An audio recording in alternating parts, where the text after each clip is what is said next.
क्रांति है अव्यक्त की पुकारे भगवान है। क्रांति की तो आन और क्रांति की तो शान है।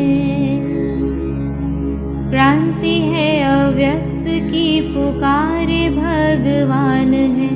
क्रांति की तो आन और क्रांति की तो शान है।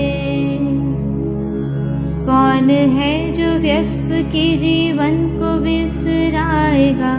कौन है जो व्यक्त के जीवन को बिसराएगा?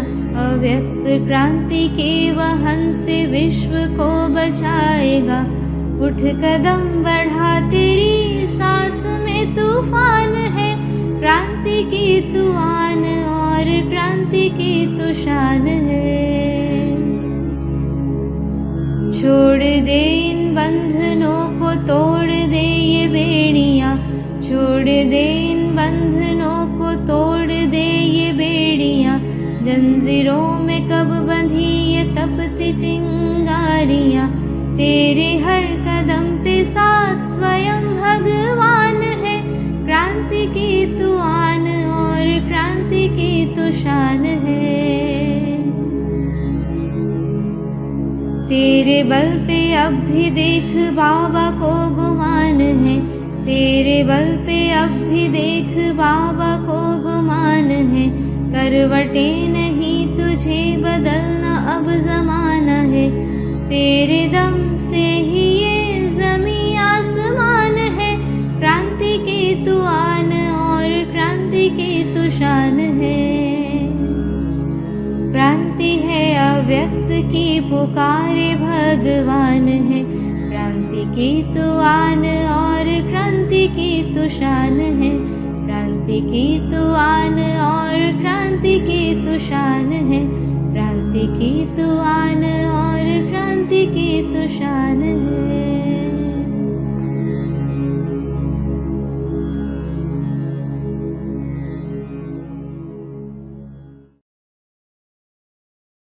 ओम शांति।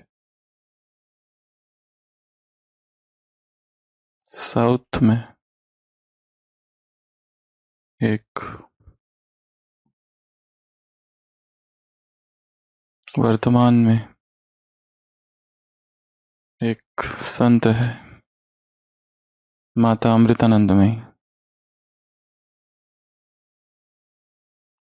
उनके कुछ शिष्य, ब्रह्मचारी शिष्य सेवा के लिए एक स्थान पर पहुंचे थे। वहां पर बहुत बड़ा भूकंप हुआ था। नागापट्टिनम, तमिलनाडु में। और वो सारे ब्रह्मचारीगण वहां पर सेवा कर रहे थे।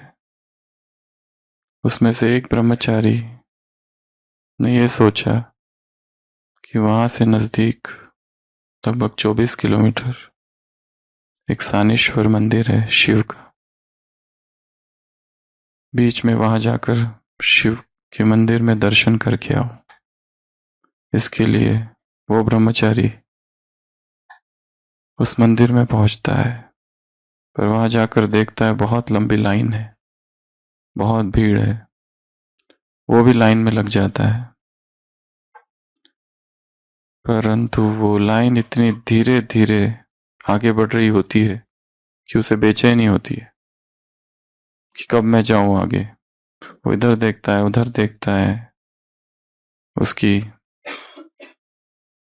भावभंगिमाएं देखकर वहां जो सिक्योरिटी में पुलिस होती है, उनको डाउट आता है कि ये क्या कर रहा है, कुछ तो गड़बड़ है। वो बहुत ज्यादा बेचैन हो रहा है। पुलिस को लगता है कि ये कोई एक पिक पॉकेट मार है और उसको पकड़ लेते हैं।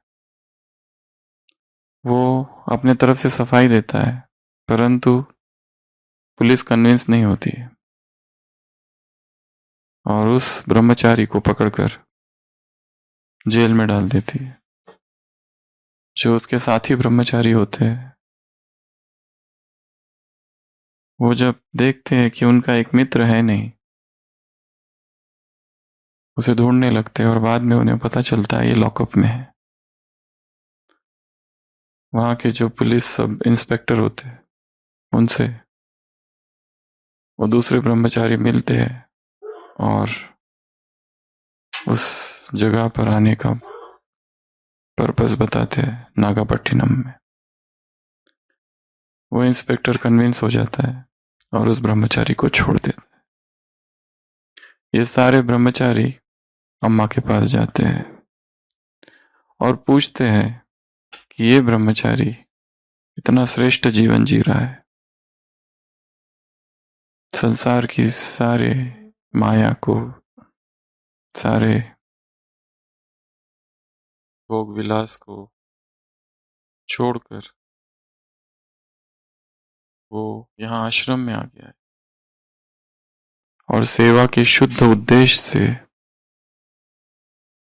जो त्रासदी पीड़ित लोग हैं उनकी सेवा के लिए वो वहां गया और वहां सेवा कर रहा है। तो ऐसे व्यक्ति के जीवन में ये क्यों हुआ? तो माता अमृतानंदमयी कहती है कि जीवन में भले हम बहुत अच्छा जीवन जी रहे फिर भी अचानक ऐसे कुछ प्रसंग होंगे, कुछ प्लैनेट्स, ग्रहचारी, कोई एक इविल इन्फ्लुएंस का प्रभाव हम पर पड़ता है। परंतु ये जो ब्रह्मचारी था, क्योंकि उसके पास पुण्य की पूंजी थी और एक अननोन ग्रेस, परमात्मा की एक अज्ञात कृपा उसके साथ चल रही थी, इसलिए हो सकता है कि जो हिसाब किताब उसका कई वर्षों का था, लंबे समय का था, वो एक रात में ही पूरा हो गया। इसलिए उसे एक रात उस लॉकअप में गुजारनी पड़ी। एक्चुअली हो सकता है कि उसे लंबा समय उसका कोई पिछला कर्म, किसी और जन्म का पाप उसे भोगना था, परंतु इस जन्म के पुण्य की वजह से, इस जन्म के ब्रह्मचर्य की वजह से वो उस सारे प्रारब्ध से बच गया और उसका केवल 10% उसे भोगना पड़ा, ओनली 10%। इसके लिए दुख मत करो कि ऐसा क्यों हो, और जीवन में ऐसी परीक्षाएं आती रहेगी। और आ गई तो पास करके आगे बढ़ जाना है। ये नहीं सोचते रहना है कि ये क्यों हुआ, ऐसा क्यों हुआ।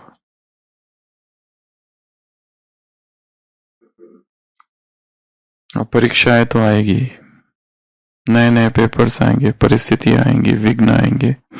ये सारे विघ्न, ये सारे पेपर्स, ये सारी परीक्षाएं, ये सारे अचानक के पेपर, सरप्राइज टेस्ट किस लिए होते हैं?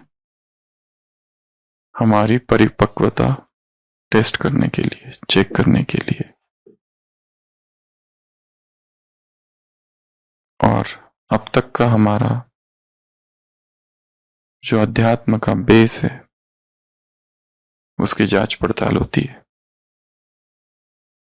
कोई 15 साल, 20 साल, 30 साल, 40 साल, 50 साल से अध्यात्म के मार्ग पर चल रहा है और अचानक जीवन में पेपर आ जाए और वो हिल जाए, अर्थात फाउंडेशन ही इतना अभी मजबूत नहीं था। इसके लिए पेपर तो आएंगे, जैसे इस ब्रह्मचारी के साथ आया। क्या एक ब्रह्मचारी ये सोच सकता है कि उसे लॉकअप में रात गुजारनी पड़े? पर हुआ उसके साथ। तो जो परिस्थितियां हो रही है, आ रही है, उनके बहुत सारे कारण हैं। इस जन्म के, पिछले जन्मों के, कई जन्मों के। और कई बार ऐसी परिस्थिति आएगी कि जो समझ में नहीं आएगा क्यों, वाई। इसलिए बाबा कहते क्यों की क्यों नहीं लगाओ। ऐसा क्यों हुआ, वैसा क्यों हुआ, ये होना नहीं चाहिए था, वो हो गया, उससे सीखो और आगे बढ़ जाओ। उससे क्या क्या सीख सकते हैं वो निकाल लो और आगे बढ़ जाओ। एक है जीवन की परिस्थितियों का पेपर, एक है लौकिक में जो पेपर देते हैं वो पेपर, और तीसरा है ये अलौकिक पेपर जो कि हम देंगे कल, बराबर 24 घंटे। फलक तू गरज तू बरस तू, धूप में छाव की एहसास तू, जीत तू जान तू जहान तू, होगा इतिहास का ताज तू, पन्नों में रहेगा माजी के, सबको लेना साथ जोड़ के, आंधी और तूफान से भिड़े हौसलों की कश्ती न डूबे, होगा इतिहास का ताज तू, होगा इतिहास का ताज तू, सामने फौज है क्योंकि इम्तिहान की है घड़ी, तू तेरा अस्त्र है, तू ही तेरा शस्त्र है हर घड़ी, फलक तू गरज तू बरस तू, धूप में छाव का एहसास तू। दूसरा बाहर से कोई नहीं आएगा, हमें मोटिवेट करने के लिए, इंस्पायर करने के लिए, प्रोत्साहित करने के लिए खुद ही खुद के प्रेरक बनना है। तालियां बजाने वाले दूसरे कोई नहीं है, खुद के लिए तालियां बजानी और शाबाशी देनी और आगे बढ़ना है। अब गिर गए, अब फिर से उठो, जब जब गिरो फिर उठो।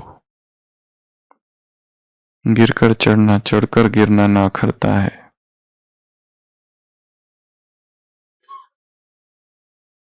आखिर उसकी मेहनत बेकार नहीं जाती।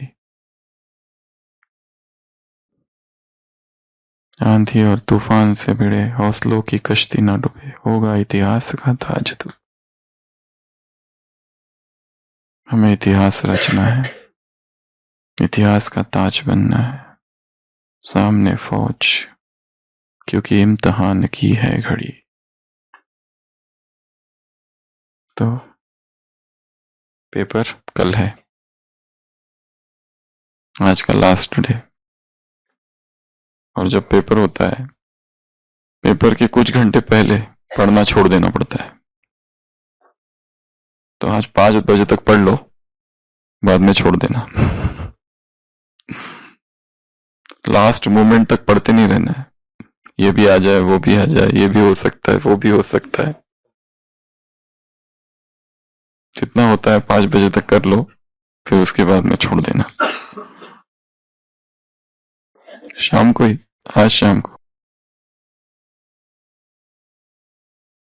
तो परसों 12 मुरलिया की, कल 13 और आज बची हुई 13, और फिर 40 की 40 एक बार और तो सा देगा 2-3 मिनट में। तो जो भी एग्जाम देनी हो, चाहे लौकिक एग्जाम या ये अलौकिक एग्जाम, एक 3-4 चीजें ध्यान में रखनी है। सबसे पहला अमृत वेला, उस दिन का पावरफुल अमृत वेला। और ये तो एग्जाम डायरेक्ट भगवान के ही महावाक्यों पर पेपर है। अगर जिसके महावाक्य है उसी के साथ जुड़ जाओ तो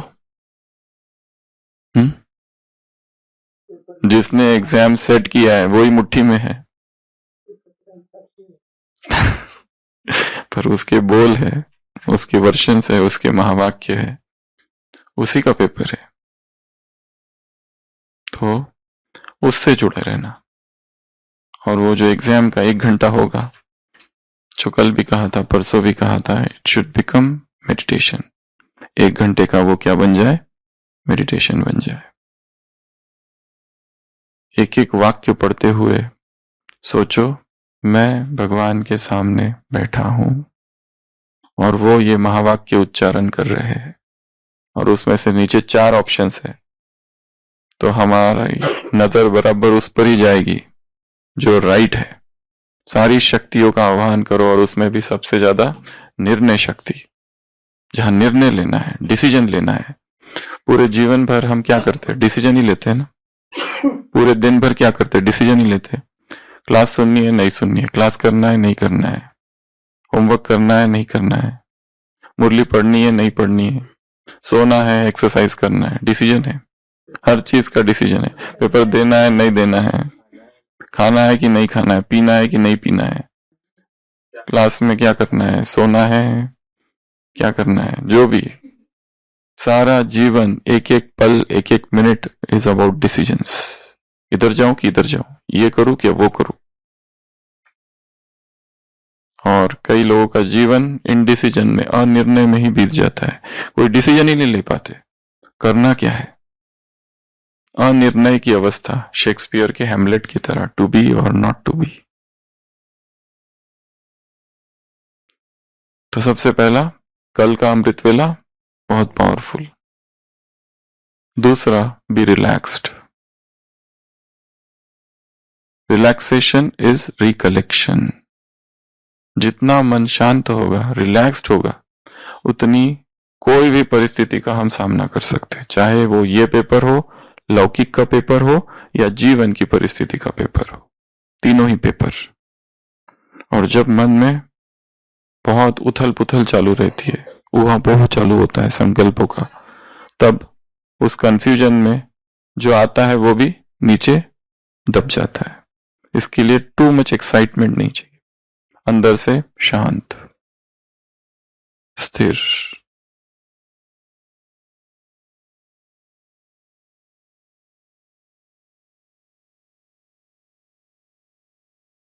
तीसरा, कॉन्फिडेंस, विश्वास। हमने जो पढ़ा है, पढ़ाई पूरी हो गई है, हमने अच्छे से पढ़ा है, अपने पर विश्वास कि एक बार तो सारी मुरलियां पढ़ के हो गई है। आई ट्रस्ट माई मेमोरी, मुझे टाइम पर बराबर याद आएगा। कौन सा प्रश्न कहां से आएगा वो पता नहीं, परंतु जो भी प्रश्न आएगा वो मेरा पढ़ा हुआ होगा और मुझे याद आएगा। ये विश्वास, सो कॉन्फिडेंस। चाहे लौकिक एग्जाम, चाहे अलौकिक एग्जाम। इसके लिए कल भी कहा था, परसों, प्रिपेयर अर्ली। लंबे समय पहले से पढ़ाई की तैयारियां चालू कर देनी है। तो अभी हमारी 1970s की 40 मुरलियां हो गई है। नेक्स्ट मास से 71 की मुरलियां चालू होगी, और वो है 54। पोर्शन ज्यादा है, और हमें ये दिसंबर 31 तक सारी मुरलियां पूरी करनी है। कितने साल की? 48 ईयर्स की मुरलियां। तो अभी 1 साल की जो मुरलियां, उस पर एग्जाम है। आगे जाके 2-2 साल, 3-3 साल, 4-4 साल और 5-5 साल। अभी हम पहले 1-1 मुरली पढ़ते थे, फिर 2-2 चालू किया, फिर 3-3, फिर 4-4, फिर 13-13, और फिर आगे जाके 15-15, 20-20 मुरलियां एक दिन रिवाइज करनी होगी। तो इतनी स्पीड हमको अपनी बढ़ानी है। एक तरफ है स्पीड, एक तरफ है एक्यूरेसी, एक तरफ है अंडरस्टैंडिंग, एक तरफ है धारणा। समझ कितना रहा है, धारण कितना कर रहे हैं, स्पीड कितनी है, एक्यूरेसी कितनी है। धीरे धीरे सभी चीजों पर काम करते जाना है। एक्सपर्ट जो होता है ना, वो कैसा होता है? एक तो किसी को कोई देखता है तो कहता है कैसे, ये कैसे कर रहे हैं। जैसे गुरुकुल जो होता था वैदिक काल में, उसमें शतावधान एक क्रिया होती थी, वो कराते थे। शतावधान क्या होता है? 100 चीजें एक साथ करना। जैसे शिष्य बैठा हुआ है, उसको किताब दे रहे हैं, वो पढ़ रहा है श्लोक, ठीक है, पीछे से एक व्यक्ति घंटी बजा रहा है, वो भी काउंट करना है कितनी बार बज रही है। उसके सिर पर वो जो चोटी है ना, उसके सिर पर ऊपर एक तेल का घड़ा लटका हुआ है, वो तेल की बूंदे गिर रही, वो भी काउंट करनी है कितनी गिरी। पीछे जो बेल बज रही है वो भी, साथ में जो श्लोक पढ़ रहा है वो भी उसे याद रहना चाहिए। ऐसी 100 चीजें एक साथ हो रही है। Shatavadhan, doing 100 things at one time, multitasking, ये उनको ट्रेनिंग दी जाती थी। और गुरुकुल के वो जो छात्र थे सब याद हो जाता था उनको। तब कुछ इंटरनेट कुछ भी नहीं था, सर्फिंग नहीं था, गूगल नहीं था, कुछ नहीं था। कैसे रिट्रीव कर सकते थे इंफॉर्मेशन? तो लिखते थे क्या? लिखते भी इतने नहीं थे। हमारे पास अभी प्रिंट आउट है, प्रिंटर है। तब क्या था? कुछ था क्या? क्यों? इतना रिटेंशन पावर कहां से था उन गुरुकुल के छात्रों में? क्योंकि पढ़ाई ब्रह्मचर्य में की जाती है। इसलिए ब्रह्मचर्य की शक्ति का संबंध सीधा मेमोरी पावर से है, ट्रेनिंग से भी है, पर मूल आधार जो है उसका वो है ब्रह्मचर्य। The purer the mind, the easier it is to remember. जितना जितना मन शुद्ध होगा, उसकी रिटेंशन पावर, उसकी कैप्चरिंग पावर उतनी बढ़ती जाएगी। इसके लिए गुरुकुल के वो छात्र ये सारी क्रियाएं कर सकते थे और उनके लिए सहज था, वो बहुत सहज। एक साथ, ये तो हमने 2-3 बातें बताई, सोचो ऐसी 100 चीजें एक साथ हो रही है और वो कोई एक दिन में नहीं करते थे, धीरे धीरे उनको ट्रेनिंग ही उस तरह से दिया जाता था। प्रैक्टिस करते रहते थे और वो सब ब्रह्मचारी रहते थे उस आश्रम में। बचपन से चले जाते थे 25 साल की उम्र तक, फिर गृहस्थ में प्रवेश करते थे। तो सबसे पहला अमृत वेला पावरफुल, दूसरा B relaxed. Relaxation is recollection. अगर रिलैक्स्ड नहीं है माइंड तो जो आता है वो भी सब भूल जाता है हड़बड़ी में। ये क्या, ये करूं, वो करूं, वो करूं, वो करूं, ये करूं, वो करूं, ये भी रह गया, वो भी रह गया, ये भी पढ़ लेता हूं, वो भी पढ़ लेता हूं, और फिर टाइम पर कुछ भी याद नहीं आता है। कॉन्फिडेंस, स्वयं पर विश्वास। If you have faith in all the 33 millions of God and if you have no faith in yourself, you will fail. अगर 33 कोटि देवी देवताओं पर विश्वास है पर स्वयं में विश्वास नहीं है तो सफलता तुम तक नहीं आएगी। ऐसा स्वामी विवेकानंद ने कहीं लिखा है, कहा है। स्वयं में विश्वास, पहला निश्चय कौन सा है? स्वयं में। दूसरा फिर बाप में, तीसरा फिर ड्रामा, परिवार, वो सब बाद में। फर्स्ट निश्चय कौन सा है? मैं कौन। उठते ही क्या करो? अभी अभी मुरली देखी ना हमने, 31 दिसंबर 1970, दिनचर्या। सबसे पहला संकल्प अमृत वेला मैं कौन। उठते ही मैं कौन, अमृत वेला मैं किसका, ये सब देखा ना उस दिन हमने। पोस्ट अमृत वेला मूर्ति वाला। तो ये सबसे महत्वपूर्ण है। कॉन्फिडेंस किसमें? खुद में। मैंने जो पढ़ा है वो मुझे याद रहेगा और वो परिस्थितियों में भी अपने आप उभर कर आएगा। वो महावाक्य जैसे इस ब्रह्मचारी का सुनाया, वो भी पहले बेचैन था पर रात भर लॉकअप में था, उसके बाद में भी बेचैन था, पर जब वो उस अम्मा से मिला उसके बाद में वो शांत हो गया। ये मेरे साथ होना ही था, इतना श्रेष्ठ उद्देश्य था, फिर भी हुआ, कुछ नहीं कर सकते। साधु आया है, राजा ने पकड़ लिया, जेल में डाल दिया, तुमने चोरी की है, कुछ नहीं बोलता है, चुप। 1 हफ्ते के बाद साधु को छोड़ दिया, सच्चा चोर दो था वो पकड़ा गया।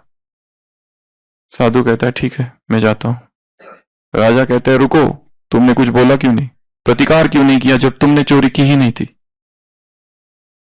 तुमने कोई पाप किया ही नहीं था। वो क्या कहता है, पाप तो मैंने किया था और यह सजा उसी की थी, पर राजन ये मेरे किसी और जन्म का पाप था, इस जन्म का नहीं। तो किस किस जन्म में हमने क्या क्या कर रखा है हमें कुछ पता नहीं, पर इस छोटे से युग में वो सारा चुकतू हो जाएगा, क्योंकि हमारे पास अभी पुण्य का बल है। तो वो सूली से काटा कम हो जाएगा, पर होगा तो जरूर, छूटेगा उससे कोई नहीं।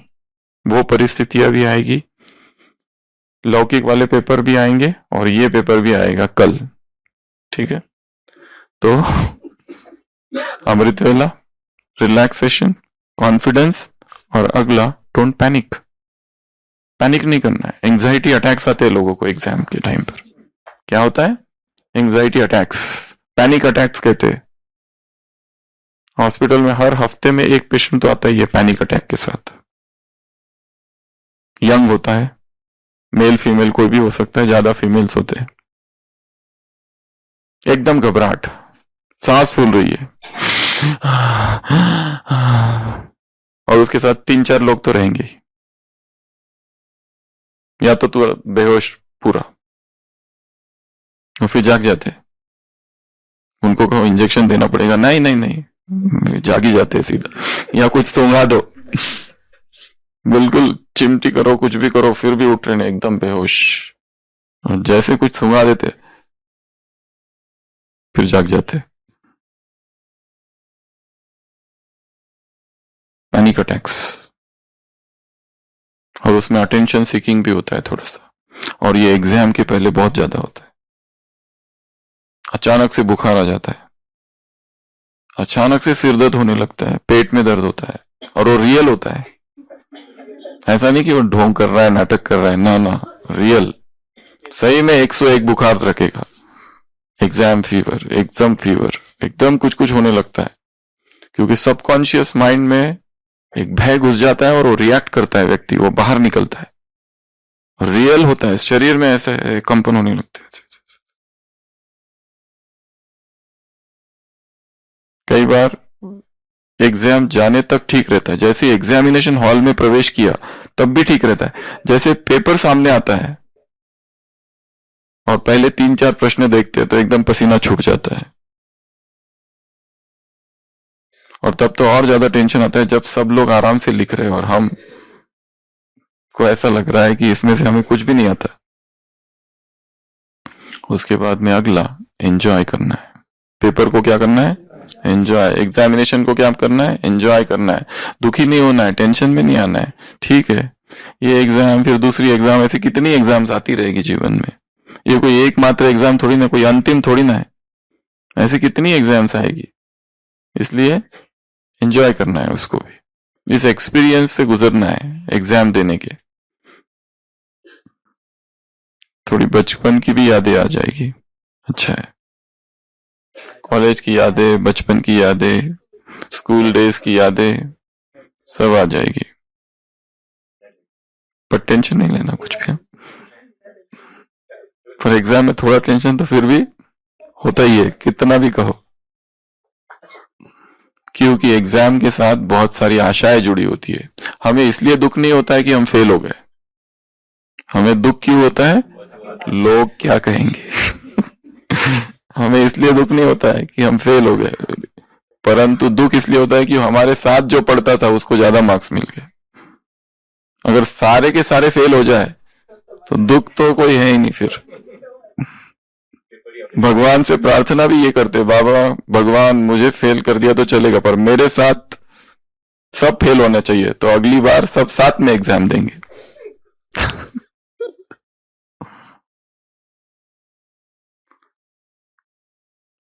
Enjoy.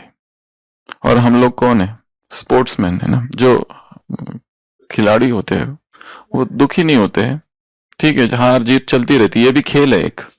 Murali sports is my passion, ये स्पोर्ट्स है, हम मुरली एथलीट्स है, तो ये एक पैशन है, ये एक स्पोर्ट है, इसमें ये सब चलेगा। और ये ना समझो कि जिसको बहुत ज्यादा मार्क्स मिल गए वो बहुत ही अच्छा है। एक बहन सुना रही थी, उनके सेंटर पर हर महीने में मुरली पर क्विज होती है, तो जो बहन सबसे टॉप आती है हमेशा और सबसे एजुकेटेड है, वो हमेशा दुखी रहती है, कंप्लेन करती रहती है। और जो एक छोटी बहन है जो बिल्कुल पढ़ी लिखी नहीं है, उसको कुछ नहीं आता है, सबसे कम मार्क्स मिलते हैं, वो सबसे ज्यादा खुश रहती है और सबसे ज्यादा संतुष्ट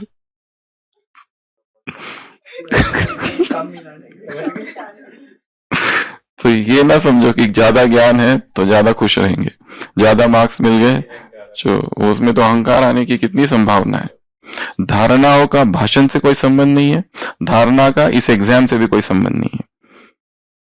ये एक यात्रा है, इस यात्रा को एंजॉय करना है। इस यात्रा में डेस्टिनेशन इतना इंपॉर्टेंट नहीं है, ये जो जर्नी है यही बहुत इंपॉर्टेंट है। एक युवक एक बूढ़े व्यक्ति से मिलता है और उसको गुरु जैसा लगता है, वो जिम्नास्ट है, वो स्वप्न में देखता है कि मेरा पैर टूट गया, और एक व्यक्ति, एक बूढ़ा व्यक्ति, वो मेरे टूटे हुए पैरों के जो टुकड़े हैं ना वो झाड़ रहा है, हड्डियां, एकदम डर जाता है। वो तो जिम्नास्ट है, जिम्नास्ट, उसको ओलंपिक में भाग लेना है। और फिर ऐसे घूमते हुए उसे एक आदमी दिखता है, एक रहस्यमय बूढ़ा व्यक्ति, वो वही जूते होते जो उसने स्वप्न में देखे होते। ऐसी स्टोरी है। तो वो उससे जो भी बातें करता है ना, इतनी रहस्यमय बातें होती है सारी। वो बूढ़े व्यक्ति से कहता है कि आपको देखे जैसा लगता है। बूढ़ा व्यक्ति कहता है मुझे तो नहीं लगता। वो कहता है कि मुझे, तुमको कुछ पूछना है तो पूछो। बूढ़ा व्यक्ति को, तो मुझे कुछ नहीं पूछना, मेरे पास सब है, मेरे पिता बहुत अमीर है, सब है मेरे पास। तो बूढ़ा व्यक्ति कहता है तुम इतने बेचैन क्यों हो? फिर वो बोलता है मैं थोड़ी बेचैन हूं। तो बोलते फिर आधी रात को यहाँ क्या कर रहे हो मेरे पास, जाओ घर। तो ये इस तरह से दोनों के इंटरेक्शंस होते हैं, एकदम रहस्यमय। और फिर एक बार वो बूढ़े व्यक्ति के पास फिर जाता है। अचानक दोनों की कभी ना कभी मुलाकात होती है, वो न चाहते हुए भी। और फिर उसको कहता है, बूढ़ा व्यक्ति कहता है कि मैं तुम्हें एक बहुत अच्छी चीज दूंगा, पर वो यहां नहीं है, पहाड़ी के ऊपर है, और वह ऐसी चीज है तुमने कभी देखी नहीं होगी आज तक। वो कहता है ठीक है। वो पूरा अपना ट्रैकिंग बैग, शूज, सब कुछ, क्योंकि यात्रा 4 घंटे ऊपर चढ़ना है पहाड़ी पर एक, तो दोनों चलते हैं। वो बूढ़ा व्यक्ति तो बहुत एक्टिव है, वो आगे ये पीछे, वो दोनों चलते हैं। पूरा थक जाता है ये 4 घंटा, और कहता है क्या क्या दिखाना है यहाँ पे? तो जो जवान खड़ा है ना, वो कहता है, वो एक पत्थर के ऊपर खड़ा होता है, छोटा सा पत्थर। बूढ़ा व्यक्ति कहता है ये, तो क्या ये? होता है बस यही। तो ये तो पत्थर है, तो बस यही दिखाना था। तो इस पत्थर में ऐसा क्या है? इसमें कुछ भी नहीं है, नॉर्मल पत्थर है, ये पहाड़ी पर पड़ा था। तो तुम तो कहते ये दिखाने तुम मुझे यहां लाए थे 4 घंटा ऊपर। बूढ़ा व्यक्ति कुछ नहीं बोलता, चुपचाप आगे निकल जाता है, खड़ा हो जाता है। और उस जवान को, उस जिम्नास्ट को अचानक स्ट्राइक होता है, डेस्टिनेशन इंपॉर्टेंट नहीं है, जर्नी इंपॉर्टेंट है। वो 4 घंटे जो चढ़ा, वो जो मेहनत की, वो एक नया अनुभव था, चढ़ने का अनुभव। वहां कुछ भी नहीं था देखने का, पर ये जो चढ़ना था यही इंपॉर्टेंट है। इसके लिए बाबा ने मेडिटेशन के लिए मेडिटेशन शब्द का प्रयोग ही नहीं किया, यात्रा का प्रयोग किया। ये याद की यात्रा है। ये यात्रा में संपूर्ण, अगर कल सुबह हम शाम को 6 बजे अव्यक्त फरिश्ता बन गए, इसमें क्या मजा है? मजा किसमें है? इस यात्रा में आनंद है, इस यात्रा में। तो वैसे ही एग्जाम के सारे प्रश्न अगर आपको दे दिए जाए अभी, और ये उत्तर है, और आप टॉप आ जाओ, उसका क्या मतलब है? कईयों ने मुझे मैसेजेस किए, प्लीज हमको 1-2 क्वेश्चंस बता दो। हमने कहा श्योर, क्यों नहीं, कल सुबह 5 बजे सब बता देंगे फुल। जो भी इच्छा है वो पूरी तो करनी पड़ेगी ना। उसके बाद में अगला, फीलिंग्स को स्टेबल रखना है, इमोशनल स्टेबिलिटी। कोई भी परिस्थिति आती है तो क्या चाहिए? फीलिंग्स बहुत स्टेबल चाहिए।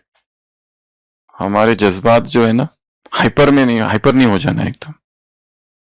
Keep emotional stability. उसके लिए after, before, post, all 3 stages में, उसके लिए तो बेस्ट मेथड इज एक वो बॉडी स्कैनिंग वाला जो है ना। जैसे अभी डर लग रहा है, तो डर में क्या होता है? धड़कन बढ़ जाती है। तो उस धड़कन को साक्षी होकर देखते रहना, अपने श्वास को साक्षी होकर देखो, और धड़कन की आवाज को साक्षी होकर सुनो, अपने आप शांत हो जाता है। अचानक कुछ हो गया, अचानक न्यूज आ गई कि जिससे हम प्रेम करते थे, जो हमारे बहुत करीबी था, वो गया, शॉक लगता है एकदम से उस टाइम। तो फीलिंग्स को स्टेबल, और लास्ट नींद बहुत अच्छी होनी है। एग्जाम से पहले अच्छी नींद कर लो। इसलिए पढ़ने का टाइम आज केवल 5 बजे तक का है, उसके बाद में एंजॉय पार्टी जो करना है करो, पर मुरली को हाथ नहीं लगाना। फिर 5 बजे के बाद छोड़ देना। भले क्लास सुन लो, कुछ सुनना है तो सुन लो, बट डोंट टच। स्टडी के हिसाब से, जैसे अभी स्टडी कर रहे हैं ना, उस हिसाब से जस्ट गिव अप, छोड़ दो। फिर कुछ और करते रहो, समर्पण कर दो। ठीक है। तो ये 7 बातें हैं। ए फॉर अमृत वेला, बहुत पावरफुल। चाहे लौकिक एग्जाम, आईएएस की एग्जाम ही क्यों ना दे रहे हो, कोई भी एग्जाम दे रहे हो, वो प्रश्न ही ऐसे पूछेंगे। हमें याद है हमारी जब एमडी की एग्जाम थी और वाइवा था, तो हम गए, तो बैच लगा हुआ था, तो वो पूरा वाइवा उस बैच की तरफ ही चला गया। अच्छा ये क्या है, हमने कहा ब्रह्मा कुमारी इसका है। अच्छा तो वहां हो, वो कहाँ है, तो वहां माउंट आबू में। और क्या क्या है, वो उसमें ही पूछने लगे 2-3, और तब तक टाइम पूरा हो गया। एक भी नहीं पूछा। उन्होंने जो पूछे प्रश्न, यहाँ के पूछे, यहाँ का वेंटिलेशन कैसा है उसके बारे में प्रश्न पूछने लगे। उसको थोड़ा सा मेडिकल से, फिर उनको लगा कि टाइम पूरा हो गया और कहाँ से कहाँ भटक गए हम, फिर थोड़ा इधर का ही पूछ लिया, फिर वहां वेंटिलेशन कैसा है, फिर एयर पॉल्यूशन कैसा है, ये सब 2-3 प्रश्नों में लपेट दिया, काम पूरा हो गया। तो अमृत वेला पावरफुल, जो भी एग्जाम दे रहे हो उसके पहले दिन का। दूसरा, बी रिलैक्स्ड, एकदम रिलैक्स्ड रहना है। उस टाइम पे पढ़ना ही नहीं है, किताब हाथ में रखना ही नहीं है। अगर लौकिक एग्जाम भी देने जा रहे हो तो एग्जामिनेशन सेंटर के बाहर देखते हो लोग कैसे पढ़ते रहते हैं बैठ के किताबें, बुक्स पढ़ के पढ़ते, ये भी इंपॉर्टेंट। वो भी अगर कोई नया कुछ बोल देना, अरे ये तो मेरा पढ़ा ही नहीं है, कहाँ है बताओ, फिर तुरंत वो खोल के पढ़ेंगे। छोड़ दो, कुछ नहीं करना वहां। और एग्जामिनेशन सेंटर पे थोड़ा 1 घंटा पहले ही पहुंचो। यहाँ तो चलो कल 15 मिनट पहले पहुंच जाना, कल इधर, कल यहाँ लाइव एग्जाम होगी ना, तो कल यहाँ 15 मिनट 4:45 बजे तक यहाँ पहुंच जाना है। ठीक है, 4 जैसे ही अमृत वेला गीत खत्म होता है उसके बाद। और वो एग्जाम में जब जाते हैं तो वहां पे आईडी कार्ड लेके जाना होता है, आइडेंटिटी कार्ड। यहाँ तो उसकी जरूरत नहीं है, पर बता रहे हैं कि आइडेंटिटी वो बताएंगे पढ़ के। पर वहां पर जो एग्जाम वो देने जाते हो आजकल, वहां पे कम से कम 2 या 3 आईडी कार्ड तो लेके जाने, 2, नहीं तो फिर कई बार वो चेहरा मैच नहीं करता है। कई बार ऐसा भी देखा है हमने, वहां गए, इतने पैसे भरे, एग्जाम दिए, और एग्जाम के टाइम पर वो आइडेंटिटी कार्ड मैच नहीं कर रहा है, घर भेज देते, बहुत ही बेरहमी से, अंदर नहीं लेके जाने देते, आपको बैठने नहीं देते एग्जाम के लिए, और एग्जाम के थोड़ा पहले ही जाना है।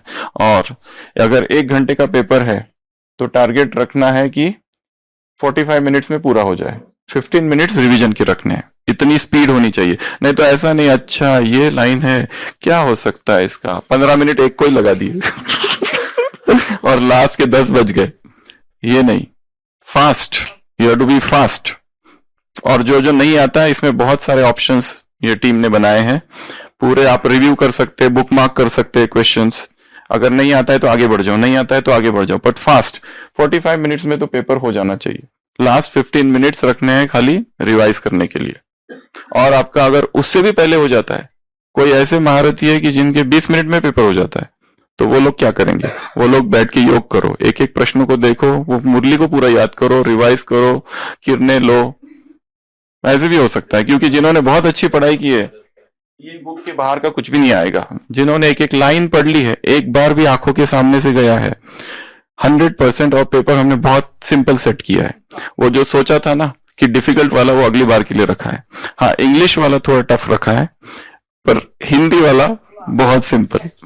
जिन्होंने इसको एक बार पढ़ा है पूरा ध्यान से, अच्छे से, टारगेट 100% मार्क्स, फुल 50, तो उनका पेपर तो 20 मिनट में ही पूरा हो जाएगा। तो वो अगले टाइम क्या करना है, पर सबमिट नहीं करना है, फिर से रिवाइज करो, मुरली को रिवाइज करो, उसको देखो, उसके साथ योग की ड्रिल बनाओ, कुछ बाबा से कनेक्ट करो, और देखो वही पेपर जीवन में आ जाए तो क्या करेंगे, वगैरह वगैरह। ऑप्शंस देखो दूसरे क्या क्या है, ये क्यों नहीं, वो क्यों नहीं, सोचो बाबा ने ये कब चलाया, कब बोला, ये क्यों नहीं बोला, वो क्यों नहीं, इस तरह। हाँ, तो दो प्रकार के, एक तो हिंदी में पेपर दे सकते हैं और आपके पास अगर टाइम है तो 24 घंटे के अंदर इंग्लिश में भी दे सकते हैं, और दोनों के क्वेश्चन सेट्स अलग अलग है। इंग्लिश की डिफिकल्टी लेवल थोड़ी सी ज्यादा रखी है, हिंदी का बहुत सिंपल रखा है, ठीक है। I will tell you, all the manual is there, I will just go to that. तो first we will finish this. आज एक नई चीज बताएं, तो ये हो गया एग्जाम के बारे में। एक नई चीज आज बता रहे हैं, इसको कहते हैं learning pyramid, triangle pyramid, learning pyramid. हम कब सीखते हैं? सबसे पहले अगर कोई क्लास करा रहा है और हम बैठ के पढ़ रहे, सुन रहे, तो हमारा लर्निंग कितना होता है? केवल 5%। बस क्या याद रहता है? ये क्लास बहुत अच्छी थी, बहुत ही बढ़िया क्लास थी। इसमें लर्निंग कितना हो रहा है क्लास से? केवल 5%। बस, क्योंकि सुनाने वाला अपने विचार सुना रहा है, वो अपना चिंतन सुना रहा है, हम क्या कर रहे हैं? सुन रहे हैं। और सुनते समय भी बुद्धि कहाँ है? यहां वहां भटक रही है। तो लर्निंग में नेशनल लर्निंग एकेडमी इंस्टीट्यूट, उन्होंने ये ट्रायंगल पिरामिड बनाया हुआ है। तो 5% लर्निंग किससे होता है? लेक्चर से। पर यदि हम कुछ पढ़ते हैं तो लर्निंग कितना होता है? 10%, थोड़ा बढ़ जाता है, क्योंकि हम पढ़ रहे हैं ना, हमारी आंखें देख रही है, शब्दों के ऊपर जा रहा है।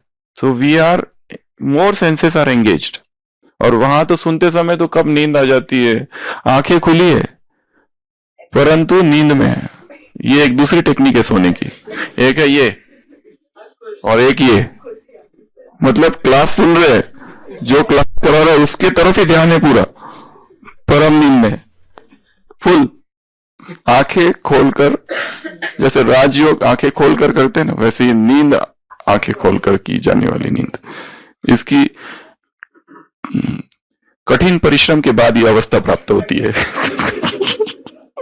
ये ऐसे ही नहीं होता है, इसके लिए बहुत गहन अध्ययन अभ्यास की आवश्यकता होती है। सालों साल की पुरुषार्थ के बाद इसमें महारत हासिल होता है कि आप क्लास में भी बैठो, सो भी जाओ और आंखें भी खुली। रीडिंग से 10%, फिर ऑडियो विजुअल अगर है तो 20% हमारी लर्निंग होती है। और सुन भी रहे हैं, पढ़ भी रहे हैं तो ज्यादा होता है। ऑडियो विजुअल दोनों चीजें हो रही है साथ साथ, तो यहाँ 20%।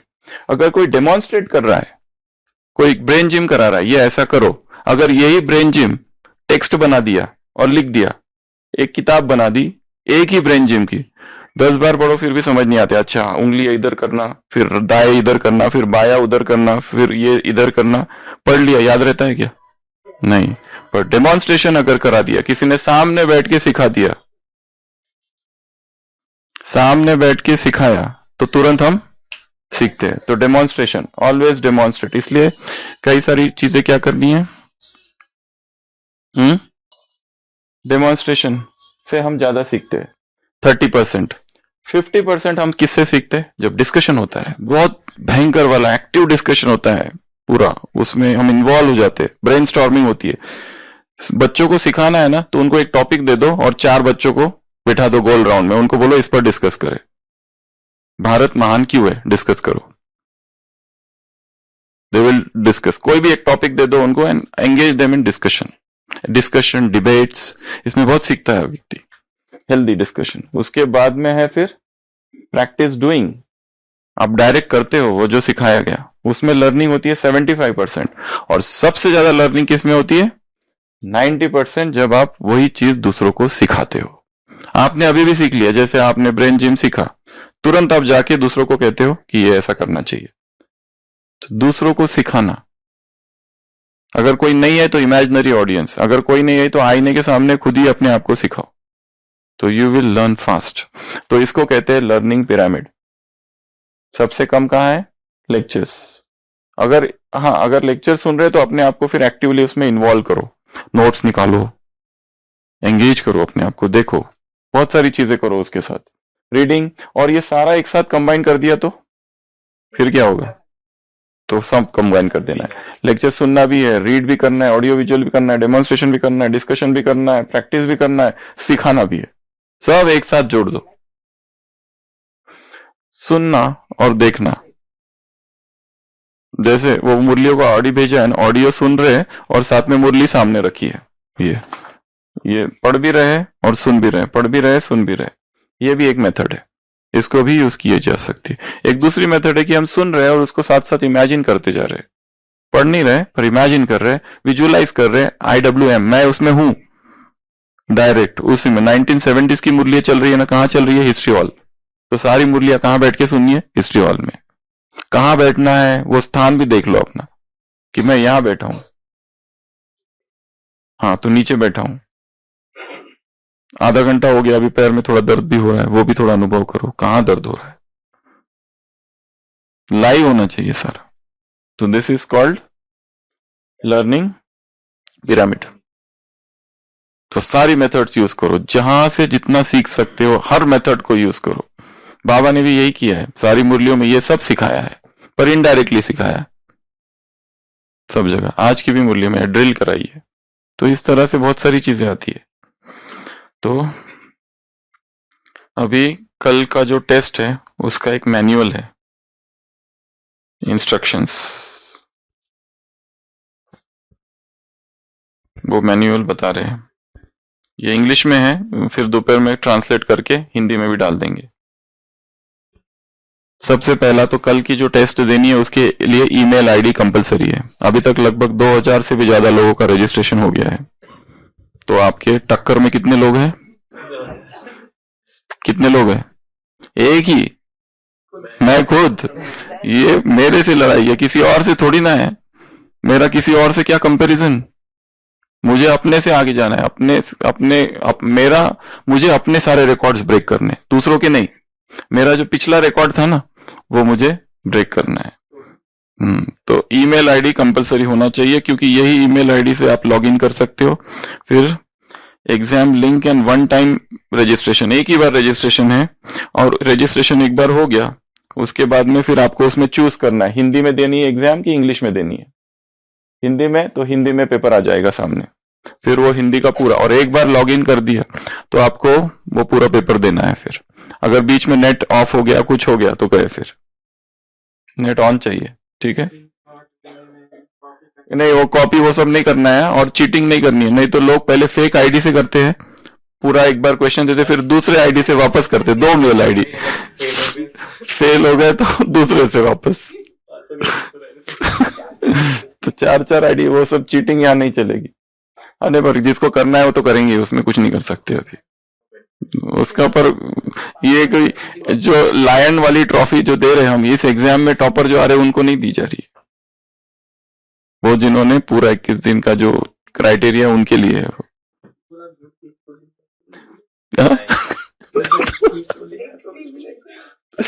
तो लॉगिन, उसके बाद में एक बार लॉगिन कर दिया फिर आगे गए। फिर उसके बाद में इसका जो रिजल्ट है आपने जैसे ही सबमिट कर दिया उसके तुरंत बाद सामने दिखाएगा पास या फेल, पर मार्क्स जो है वो बाद में आएंगे कितने हैं, ठीक है? और पासवर्ड आप रिसेट कर सकते हैं। फिर उसके बाद में 1 घंटे का पेपर होगा, 50 प्रश्न होंगे, और 24 घंटे तक ये चालू रहेगी टेस्ट, पर एक ही बार 24 घंटे में दे सकते हैं। और हिंदी में एक बार, इंग्लिश में एक बार, एक बार दे सकते हैं। आप चाहे तो इंग्लिश में भी एक बार, या तो इंग्लिश में दो या तो हिंदी में दो या दोनों दो, एक ही बार बट, ठीक है? उसके बाद में अगला है select your quiz.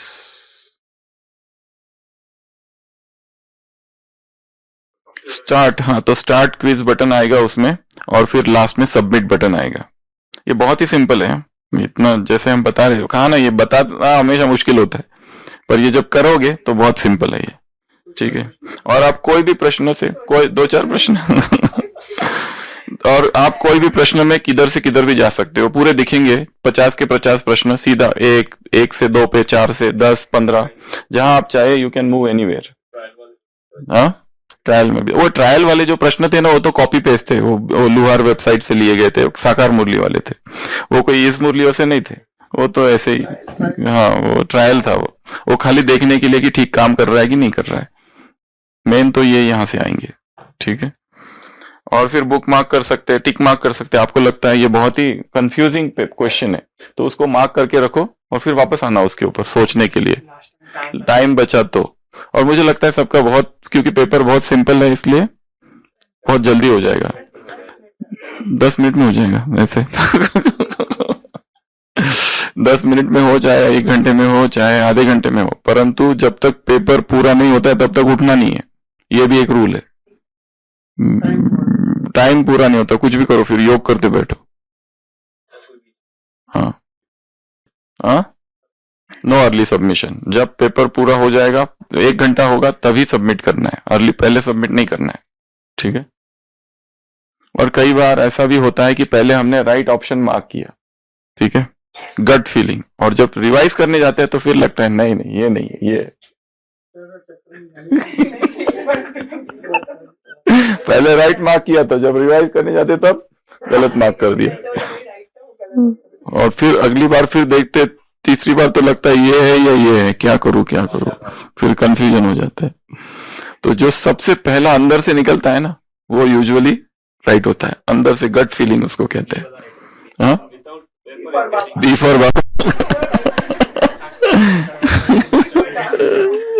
A B C D, वो जोक है ना, अरे 3 MCQ को तो बी लिख दिया, इस बार तो डी लिखना चाहिए। फिर उसके बाद में रिजल्ट, अपना जो ईमेल है उसको आप स्पैम फोल्डर में भी देखते रहना, वो उसमें जाएगा वो।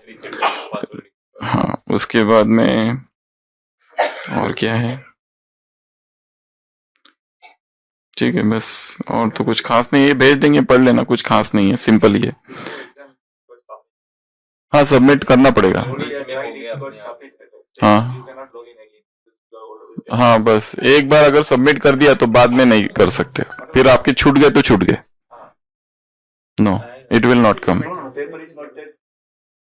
रिफ्रेश नहीं करना है पेज को, और कोई इंस्ट्रक्शन, बैक भी नहीं करना है, और कुछ, हाँ दूसरा कोई विंडो नहीं खोलना है, वही विंडो रखना है। यूजुअली तो मोबाइल पे देंगे मैक्सिमम लोग, जो लैपटॉप कंप्यूटर पे देंगे वो भी ठीक है, हम मिनिमाइज नहीं करना है उसको। और कुछ, बस ना। हाँ, स्क्रीनशॉट लेने की भी कोशिश नहीं करनी है, नहीं तो। और किसी को पेपर, क्योंकि हर एक का टाइमिंग अलग अलग है, क्योंकि ऑल ओवर वर्ल्ड में सब लोग अलग अलग टाइम पर देंगे ना, तो यहाँ जो दिन है उधर रात हो रही है। हाँ, पेपर देने के बाद नो डिस्कशन पेपर। हाँ, दूसरा, जैसे ही पेपर कल पूरा हो जाता है ना, और कल तो होली है, कोई डिस्कशन नहीं करना है, और सेलिब्रेट करना है। क्या रॉन्ग हो गया, क्या राइट हो गया, इसका कोई चिंतन नहीं, ना ही कुछ किसी को कुछ बताना है, बस एंजॉय करो। ये सबसे बेस्ट है। हाँ, वो जो भी है उसका कोई ज्यादा इंपॉर्टेंस नहीं है वैसे देखा जाए तो। यहाँ हमने कहा ये परीक्षा, this is a not, exam is not about how much you know, it's about how you feel. Exam is not about how much you know, it's about what is the state of your mind. ये मन की स्थिति की परीक्षा है, ना कि कितना हमारे पास ज्ञान है, उससे कोई लेना देना नहीं है इसका। ठीक है, तो ये थी कुछ बातें। और 26 तारीख से फिर 31 तक ये जो एग्जाम है इसका डिस्कशन होगा, वो हम नहीं लेंगे, आप लोग लेंगे, 2-2 लोग। पहले दिन 8 क्वेश्चंस, 8 क्वेश्चंस, 8 क्वेश्चंस, 8 5 दिन, और लास्ट दिन 10। तो 2 लोग यहाँ पर 4-4 प्रश्न लेंगे। वो जो प्रश्न होंगे वो पढ़ के आना, वो मुरली पढ़ के आना, और फिर डिस्कस करना है। सेम मतलब क्वेश्चन डिस्कशन, वो 50 क्वेश्चंस पर discussion, that is M at discussion होगा। तो 2-2 लोग, 8 8 8 8 8 और 10, टोटल 40-50 प्रश्न। ठीक है, अगले 6 दिन तक। तो डरना नहीं है बिल्कुल भी, एकदम रिलैक्स्ड। फलक तू गरज तू बरस तू, धूप में छाव की एहसास तू, जीत तू जान तू जहान तू, होगा इतिहास का ताज तू। पन्नों में रहेगा माजी के, ब्रेन जिम किसको बोला था? ये ब्रदर कम। पन्नों में रहेगा माजी के, माजी अर्थात पास्ट, अतीत के पन्नों में रहेगा इतिहास का ताज तू। Om Shanti. First of all, thank you, Sachin Bhai, and everyone here. So I'll be taking leave also. I'm traveling to Dubai back today. So thank you for the opportunity. Yeah. So how we can remember these activities? Because I can link to the one of the affirmation we have, like I remember everything we do like this. So the first activity is related to this, but what we can do is one hand you can do clockwise, other one is anti-clockwise. So when you are rotating like this, one way this way, clockwise, anti-clockwise, and you can change the hand. So, yeah, so you can remember two things. One is I remember everything, so you can link this activity. Then the second activity, we can link with our deity. One of the memory is to remember that we are becoming deity. So when you see in the mirror, so you can do a puja for your murti. So how you can do? Yeah. So one hand you can do, another. You can see that you are the deity and you are doing for yourself. So you can do Aarti and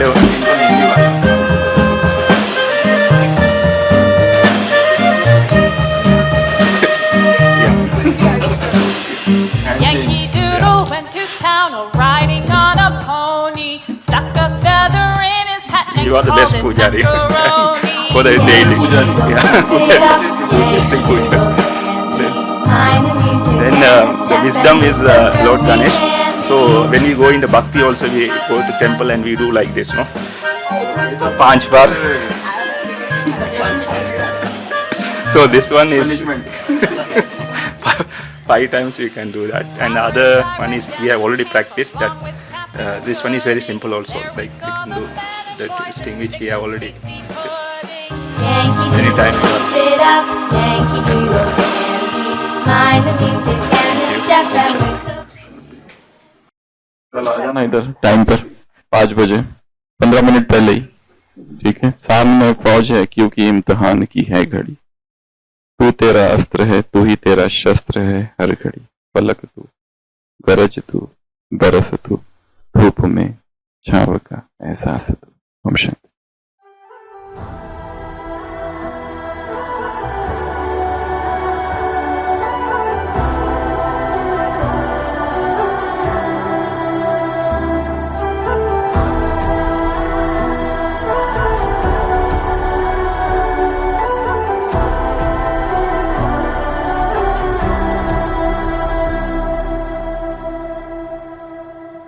फलक तू, गरज तू, बरस तू,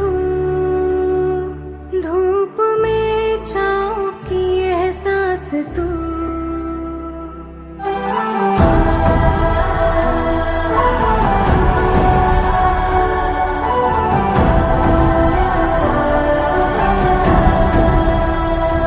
जीत तू, जान तू, जहान तू,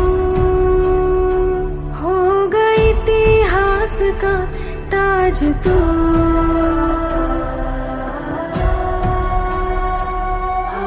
पन्नों में रहेगा माजी के,